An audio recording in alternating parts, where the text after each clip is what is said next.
ውድ ቻናላችን ቤተሰቦች እንኳን ወደ ቻናላችን በደህና መጣችሁ። ሌሊት 7 ሰዓት ላይ በተደረገው የሊቨርፑል የቅድመ ውድድር ዝግጅት የመጀመሪያ ጨዋታ ሊቨርፑል ሰንደርላንድን 4-2 በሆነ ውጤት ማሸነፍ ችሏል። በዚህ ጨዋታ ላይም በሊቨርፑል በኩል ፖዚቲቭ የሆኑ ነገሮችን ተመልክተናል፣ ጥሩ የሚባሉ ጎኖችን ተመልክተናል፣ እንደዚሁም ደግሞ መሻሻል ያለባቸውንም ነገሮችም የተመለከትንበት ጨዋታ ሆኗል። ከዛ በተጨማሪም ወጣቶቹም አሸብርቆ ያመሹበት ጨዋታ ሆኖ መመልከት ችለናል። እናም ጠቅለል አድርገን በዚህ ጨዋታ ላይ የተመለከትነውን ነገር በቆይታችን የምንመለከት ይሆናል። እናንተም እስከ መጨረሻው ደቂቃ ድረስ አብራችሁ ቆይታችሁ እንድትከታተሉት በጨዋታው ዙሪያ ያላችሁን ሀሳብ አስተያየትም ኮሜንት ሴክሽን ላይ በጻፍ እንድታሳውቁኝ፣ ሰብስክራይብ፣ ላይክ፣ ሼር እያደረጋችሁ የቻናሉ ቤተሰብ እንድትሆኑ በዲስክሪፕሽን ላይና ኮሜንት ሴክሽን ላይ በሚገኙ ሊንኮችም ተጠቅማችሁ ቴሌግራምና ኢንስታግራማችንን እንድትቀላቀሉ በአክብሮት እጠይቃለሁ። አሁን በቀጥታ ወደ ጨዋታው የምናመራ ይሆናል። አብራችሁን ቆዩ።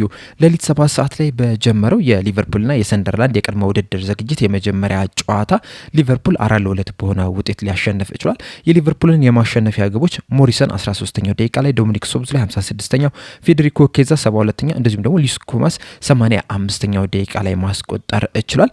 የሰንደርላንድን ሁለት ግቦች ሊፌ 28ኛው ደቂቃ ላይና ቱቴርቮ በ49ኛው ደቂቃ ላይ ማስቆጠር ችሏል። በጨዋታው ላይ የነበረውን ስታት ስንመለከት ሊቨርፑል 64% ኳሱን መቆጣጠር ችለው ነበረ። 14 ሙከራዎችን ማድረግ ሲችሉ ከ14ቱ ደግሞ 6ቱ ኢላማውን የጠበቀ ሙከራን የነበረው፣ እንደዚሁም ደግሞ 4 ትልልቅ እድሎችን መፍጠር ችለው ነበረ። ከነዚህ 4 ትልልቅ እድሎች መካከል ደግሞ ሁለቱን ወደ ግብነት ሊቀይሩ ችሏል። ሰንደርላንዶች በአንጻሩ በዚህ ጨዋታ ላይ 11 ሙከራዎችን ማድረግ ሲችሉ ከ11ዱ 5ቱ ኢላማውን የጠበቀ ሙከራን የነበረው፣ እንደዚሁም አንድ ትልቅ እድልን ብቻ ነበር መፍጠር የቻሉት። ያንንም ትልቅ እድል ደግሞ ወደ ግብነት ሊቀይሩት ችሏል። በመቀጠልም በሊቨርፑሎች በዚህ ጨዋታ ላይ ያሳዩትን ፖዚቲቭ ነገሮች፣ ጥሩ ነገሮችን ስንመለከት በመጀመሪያ ላይ የምናገኘው ፕሬሲንጋቸውና አግሬሽናቸውን ነው። እንደሚታወቀው በ2025/26 የውድድር ዘመን አርነ ስሎት ከተተቹባቸው ነገሮች መካከል አንደኛው ፕሬሲንጋቸው ነው። እንደ በፊቱ ፕሬስ አያደርጉም ነበረ። በጣም ስሎ የሆነ ፕሬስ ነበር ሲያደርጉ የነበሩት። ቲሞች እንደፈለጉ እንዲጫወት ሲፈቅዱላቸው መመልከት ችለን ነበረ። በትናንትናው ጨዋታ ላይ ግን ከዚህ በተቃራኒው ነበር የተመለከትነው። ከተከላካይ ጀምሮ እስከ አጥቂው ድረስ ፕሬስ ለማድረግ ከፍተኛ ጥረት ሲያደርጉ መመልከት ችለናል። በተለይ ደግሞ ሁለተኛው አጋማሽ ላይ ይሄ ፕሬሲንጋቸው የበለጠ ጨምሮ መመልከት ችለናልና በቀጣይ ሲዝን ሊቨርፑሎች በሃይ ፕሬስ እንደሚጫወቱ በትናንትናው ጨዋታ ላይ በደንብ መመልከት ችለናል። በተለይ ደግሞ እነ ሉዊስ ኩማስ፣ እነ ፌዴሪኮ ኬዛ፣ ዶሚኒክ ሶቦስላይ እንደዚሁም ደግሞ ተከላካይ መስመር ላይ የነበሩት እነ ኒዲያ እነ ኑዱዌኬ በጣም በሃይ ፕሬስ ሲጫወቱ መመልከት ችለናል። ከዛ በተጨማሪም ደግሞ ተከላካዮችም በጣም ብዙ ኳሶች ፕሮግሬሲቭ ፓሶችን ሲያደርጉ መመልከት ችለናል። 2025/26 የውድድር ዘመን ላይ ሊቨርፑሎች በጣም ቦሪንግ የሆነ ጨዋታ ነበር ሲጫወቱ የነበሩት። በተለይ ደግሞ ተከላካይ መስመር ላይ እርስ በርስ ነበር ሲቀባበሉ የነበሩት። ፕሮግሬሲቭ ፓሶችን ሲያደርጉ አልተመለከትንም ነበረ። ምናልባት ከስንት አንድ ጊዜ ቨርጅል ቫን ዳይክ ረዥም ኳሶችን ሲያቀብል ተመልክተን ሊሆን ይችላል። እሱም ቢሆን ራሱ ከዛ በፊት ከነበሩት የውድድር ዘመናት የባለፈው ሲዝን በጣም ያነሰ ነበረ ረዣዥም ኳሶችን ሲያቀብል የተመለከት ነው። ምክንያቱም በ2023/24 የውድድር ዘመን ላይ በጣም ብዙ ኳሶችን ለሞሐመድ ሳላ በረዥሙ ሲያቀብል ተመልክተን ነበረ። በተጠናቀቀው የውድድር ዘመን ግን ያ ራሱ በቁጥር ቀንሶ የተመለከትንበት ሁኔታ አለ። በትናንትና ጨዋታ ላይ ከዛ የውድድር ዘመን ለየት የሚያደርገው በተለይ ኒዲያ በጣም ብዙ ኳሶችን ወደፊት ሲያቀብል ተመልክተናል። እንደዚሁም ኑዶኬም ራሱ በረዣዥም የሚሆን በአጫጭር ኳሶችም ፕሮግሬሲቭ ፓሶችን ሲያደርግ የተመለከትንበት ሁኔታ አለ። እናም ይህንን ፕሮግሬሲቭ ፓስም በቀጣይ የውድድር ዘመን በተደጋጋሚ እንመለከታለን ተብሎ ይጠበቃል።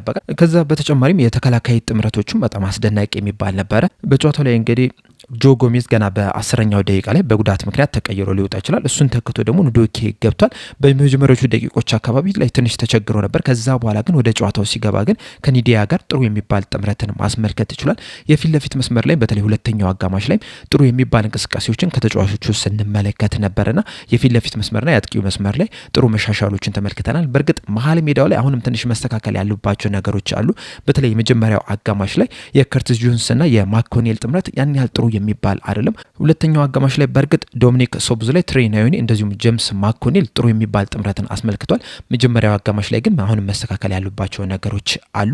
ከዛ በተጨማሪም እነዚህ ወጣት የሚባሉ ተጫዋቾች ለግላቸው በጣም ጥሩ የሚባል እንቅስቃሴን ማድረግ ይችላል። በተለይ በተከላካይ መስመር ላይ ቀደም እንዳልኳቸው ኒዲያና ኑዶኬ በጣም ጥሩ ምሽትን ማሳለፍ ይችላል። በእርግጥ ኑዶኬ ተቀየረው ከገባ በኋላ የመጀመሪያዎቹን ደቂቆች አካባቢ ላይ ትንሽ መርበትበት ታይቶበት ነበረ። ምናልባትም የመጀመሪያ ጨዋታው ስለሆነ ትንሽ መደናገጥ ነገር የታየበት ይመስላል። ከዛ በኋላ ግን ወደ ጨዋታው እየገባ በሄደ ቁጥር ግን በጣም አስደናቂ የሚባል ምሽትን ማሳለፍ ይችላል። ኒዲያም ተቀይሮ እስከሚወጣበት ሰዓት ድረስ በጣም ምርጥ የሚባል ተጫዋች ሆኖ ማምሸት ችሏል። ከሱ በተጨማሪ መሀል ላይ ማኮኔል በጣም አስደናቂ የሚባል ተጫዋች ሆኖ መመልከት ችለናል። ኳሶችን በቀላሉ ነበር ሲቀበል የነበረ፣ በቀላሉ ከተከላካዮቹ የተቀበለውን ኳስ ደግሞ ወደፊትም ሲያቀበል ተመልክተናልና መሀል ሜዳውን በደንብ ሲቆጣጠር የተመለከትንበት አጋጣሚ አለ። ኬረን ሞሪሰን ከዚህ በኋላ እድል ሊሰጠው የሚገባ ተጫዋች መሆኑን በደንብ ማስመልከት ችሏል። የመጀመሪያውን ግብንም እሱ ነበረ ማስቆጠር ይቻለው። ሪዮ እንጉማ 50-50 የሆነ ምሽትን አሳልፏል ማለት እንችላለን። ጥሩ የሚባል እንቅስቃሴን ያደረገበት አጋጣሚ አለ። በዛው ልክም ደግሞ ማሻሻል ያለባቸው ነገሮች አሉት። እነዛን የሚያሻሽል ከሆነ ከዚህ የበለጠ ምርጥ ተጫዋች መሆን እንደሚችል ግን በትናንትናው ጨዋታ ላይም ከዛ በፊትም በነበሩ ጨዋታዎች ላይ በደንብ ማስመስከር ችሏል። ኤሊየት አሁንም ማሻሻል ያለባቸው ነገሮች እንዳሉ በትናንትናው ጨዋታ ላይ መመልከት ችለናል። ሁለተኛው አጋማሽ ላይ ኪርኬዝ እንደዚሁም ደግሞ ዶሚኒክ ሶብዝ ላይ ጥሩ የሚባል ምሽትን ማሳለፍ ችሏል። አስደናቂ የሚባል ግብንም ዶሚኒክ ሶብዝ ላይ ማስቆጠር ችሏል። እንደዚሁም ደግሞ ትሬ ናዮኒም ከዚህ በኋላ በሊቨርፑል ዋና ቡድን ውስጥ እድል ሊሰጠው የሚገባ ተጫዋች መሆኑን በትናንትናው ጨዋታ ላይ ማስመስከር ችሏል። ፌዴሪኮ ኬዛም በጣም ምርጥ የሚባል ምሽትን ነው ማሳለፍ ይቻላል። ሁለተኛው አጋማሽ ላይ ተቀይሮ ገብቶ ጥሩ የሚባል እንቅስቃሴን ማድረግ ችሏል። ጎልም ማስቆጠርም ችሏል። በእርግጥ ትናንትና ጨዋታውን ከተመለከታችሁት ፌዴሪኮ ኬዛ የሆነ ሰዓት ላይ ቦታውን ለቆ የተለያዩ ቦታዎች ላይ ሲሄድ መመልከት ችለናል። ያ ምናልባት አንዳንድ ጊዜ ጥሩ ጎል ሊሆን ይችላል፣ አንዳንድ ጊዜ ግን በጣም መጥፎ የሚሆንበት አጋጣሚ አለ። ምክንያቱም በሚፈለግበት ቦታ በሚፈለግበት ሰዓት ካልተገኘ የሱ መሯሯጥ ብዙ ቦታዎችን ከቨር ማድረግ ምንም አይነት ዋጋ የለውም። ስለዚህ አንዳንድ ጊዜ ቦታውን በደንብ ቢያውቅና ያንን ቦታ ባይለቅ ጥሩ ነው ብዬ አስባለሁ። ሉዊስ ኩማስም ሁለተኛው አጋማሽ ላይ ተቀይሮ ገብቶ ባሳየው እንቅስቃሴ 8 ነጥብ ሬቲንግ የተሰጠው ተጫዋች ነው። በተለይ ፕረስ በሚያደርግበት ሰዓት በጣም አስደናቂ የሚባል ነበረ። ጎልም ማስቆጠርም ይችላል። የሊቨርፑልንም ፕረስም ሲመራ መመልከትም ችለናል። እድሎችንም ለመፍጠርም ጥረት ሲያደርግ የተመለከትንበትም አጋጣሚ አለ። እንደዚሁም ቻምበርስም ራምሴም ኤቢም ጥሩ የሚባል ምሽትን ማሳለፍ ይችላል። በእርግጥ አሁን ማሻሻል ያለባቸው ነገሮች አሉ። እንደ አጠቃላይ ከተመለከትን ግን በተለይ ትሬ ናዮኒ፣ ሉዊስ ኩማስ፣ ኑዶኬ፣ ኒዲያ እንደዚሁም ደግሞ ማኮኔል በጣም ምርጥ የሚባል ምሽትን ማሳለፍ ይችላል። ከነሱ በተጨማሪም ደግሞ ሳቡዝ ላይና ሚሎስ ኬርኬዝም አስደናቂ የሚባል ምሽትን ማሳለፍ ይችላል። በትናንትናው ጨዋታ ላይ እንግዲህ መሻሻል ያለባቸው አንዳንድ ተጫዋቾችን መመልከት ይችላል። በተለይ ደግሞ የክንፍ ተከላካዮቹ እነ ጀረሚ ፍሪምፖንግ እነ ኮስታስ ሲሚካስ አሁንም ማሻሻል አለባቸው። ካልሆነም ደግሞ ሊቨርፑሎች ከነሱ የተሻለ ተጫዋችን ሊያመጡ ይገባል። እንደዚሁም የመሀል ተከላካይ ስፍራ ላይ ጆ ጎሜዝ ትናንትና 10ኛው ደቂቃ ላይ ተጎድቶ መውጣት ችሏል። ከዚህ ቀደም በተደጋጋሚ ስንለው እንደነበረ ጆ ጎሜዝን አምኖ ማሰለፍ በጣም ከባድ ነገር ነውና ሊቨርፑሎች አሁን ላይ ጆ ጎሜዝ መጎዳቱን ተከትሎ ቢያንስ አንድ የመሀል ተከላካይ እንደዚሁም ደግሞ የግራንም የቀኝ ክንፍንም መሸፈን የሚችል አንድ ተጫዋችን የግድ ማስፈረም መቻል አለባቸው። ካልሆነ ግን በእነዚህ ተጫዋቾች መዝለቅ በጣም ከባድ ነው የሚሆነው። በእርግጥ ቀደም እንዳልኳችሁ ኒዲያና ኑዶኬ ጥሩ የሚባል ምሽትን ማሳለፍ ይችላል። በጣም ትልቅ ተስፋ እንዳለባቸው በጨዋታው ላይ መመልከት ይችላል። ነገር ግን ደግሞ በዚህ ሰዓት ላይ በፕሪሚየር ሊጉ በቋሚነት መጀመር የሚችሉ ተጫዋቾች አይደሉም። ምናልባት እንዲህ በአንዳንድ ጨዋታዎች ላይ ተቀይሮ እየገባ እንቅስቃሴ ማድረግ ይችላል። ነገር ግን በቋሚነት መጀመር የሚችል ተጫዋች አይደለም። እናም የግድ አንድ ልምድ ያለውን ተጫዋቾች ሊቨርፑል ሊያስፈርሙ ይገባል። በትናንትናው ጨዋታ ላይ እንግዲህ ጀረሚ ዣኬ በጨዋታው ላይ አልተሰለፈም። ያም የሆነበት ምክንያት ደግሞ ለጥንቃቄ ሲባል ነው። እንደሚታወቀው ከረዥም ጊዜ ጉዳት በኋላ ነው ወደ ሜዳ የተመለሰውና ለጥንቃቄ ሲባል የትናንትናው ጨዋታ አልፎታል። በቀጣይ ጨዋታ ላይ ግን በቋሚነት ይሰለፋል ተብሎ ይጠበቃል።